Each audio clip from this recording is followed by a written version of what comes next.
আমার ভাইপো বলাই। তার প্রকৃতিতে কেমন করে গাছপালার মূল শুরুগুলোই হয়েছে প্রবল। ছেলেবেলা থেকেই চুপচাপ চেয়ে চেয়ে দেখাই তার অভ্যাস, নড়ে চড়ে বেড়ানো নয়। ওই ড্যাবা ড্যাবা চোখ বেলে সর্বদা তাকিয়ে থাকা ছেলেটা বেশি কথা কইতে পারে না, তাই ওকে মনে মনে বেশি ভাবতে হয়। ওকে একবার পাহাড়ে নিয়ে গিয়েছিলাম। আমাদের বাড়ির সামনে ঘন সবুজ ঘাস পাহাড়ের ঢাল বেয়ে নিচে পর্যন্ত নেমে গিয়েছে। সেইটি দেখে ওর মন ভারী খুশি হয়ে ওঠে। ঘাসের আস্তরণটা একটা স্থির পদার্থ তা ওর মনে হয় না। ওর বোধ হয় যেন ওই ঘাসের পুঞ্জ একটা গড়িয়ে চলা খেলা, কেবলই গড়াচ্ছে। প্রায় তার ঢালু বেয়ে ও নিজেও গড়াতো, সমস্ত দেহ দিয়ে ঘাস হয়ে উঠত। গড়াতে গড়াতে ঘাসের আগায় ওর ঘাড়ের কাছে সুরসুরি লাগতো, আর ও খিলখিল করে হেসে উঠত। কেউ গাছের ফুল তোলে, এইটে ওর বড় বাজে, আর কারো কাছে ওর এই সংকোচের কোনো মানে নেই, সেটাও সে বুঝেছে।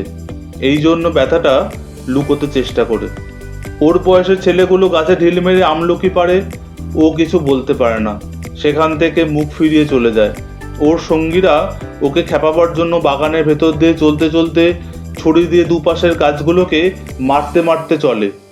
ফস করে বকুল গাছের একটা ডাল ভেঙে নেয়। ওর কাঁদতে লজ্জা করে, পাছে সেটাতে কেউ পাগলামি মনে করে।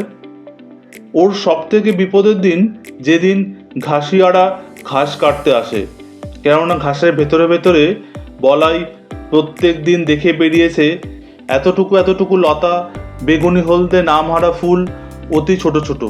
মাঝে মাঝে কন্টিকারি গাছ, তার নীল নীল ফুলের বুকের মাঝখানটিতে ছোট্ট একটুখানি সোনার ফোঁটা।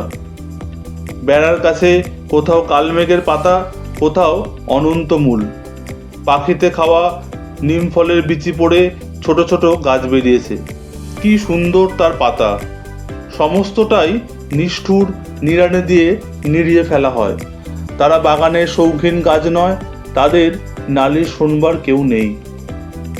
একদিন ওর কাকির কাছে এসে বসে তার গলা জড়িয়ে বলাই বলে, ওই ঘাসিয়ারাটাকে বলো না আমার ওই গাছগুলো যেন না কাটে। কাকি বলে, বলাই কি যে পাগলের মতো বকিস, ও যে জঙ্গল, সাপ না করলে চলবে কেমন করে? বলাই অনেক দিন থেকে বুঝতে পেরেছিল কতগুলো ব্যথা আছে যা সম্পূর্ণ ওর একলারই। ওর চারিদিকের লোকের মধ্যে তার কোনো সাড়া নেই। একদিন সকালে এক মনে খবরের কাগজ পড়ছি। বলাই আমাকে ব্যস্ত করে ধরে নিয়ে গেল বাগানে। এক জায়গায় একটা চারা দেখে আমাকে জিজ্ঞাসা করলো, কাকা এ গাছটা কি? দেখলুম একটা শিমুল গাছের চারা বাগানের খোয়া দেওয়া রাস্তার মাঝখানে উঠেছে। হায় রে, বলাই ভুল করেছিল আমাকে ডেকে নিয়ে এসে। এতটুকু যখন এর অঙ্কুর বেরিয়েছিল শিশুর প্রথম প্রলাপটুকুর মতো, তখনই এটা বলাইয়ের চোখে পড়েছে। তারপর থেকে বলাই প্রতিদিন নিজে হাতে একটু একটু করে জল দিয়েছে। সকালে বিকালে ক্রমাগত ব্যগ্র হয়ে দেখেছে কতটুকু বাড়লো। শিমুল গাছ বাড়েও দ্রুত, কিন্তু বলাইয়ের আগ্রহের সঙ্গে পাল্লা দিতে পারে না। যখন হাত ধুয়ে কুঁচু হয়েছে, তখন ওর পত্র সমৃদ্ধি দেখে ভাবলে এ এক আশ্চর্য গাছ। শিশুর প্রথম বুদ্ধির আভাস দেখা মাত্র যেমন মা মনে করে এ এক আশ্চর্য শিশু, বলাই ভাবলো আমাকেও চমৎকৃত করে দেবে। আমি বললুম, মালিকে বলতে হবে এটা উপড়ে ফেলে দেবে। বলাই যেন চমকি উঠল, এ কি দারুণ কথা! বললে, না কাকা, তোমার দুটি পায়ে পড়ি, উপড়ে ফেলো না।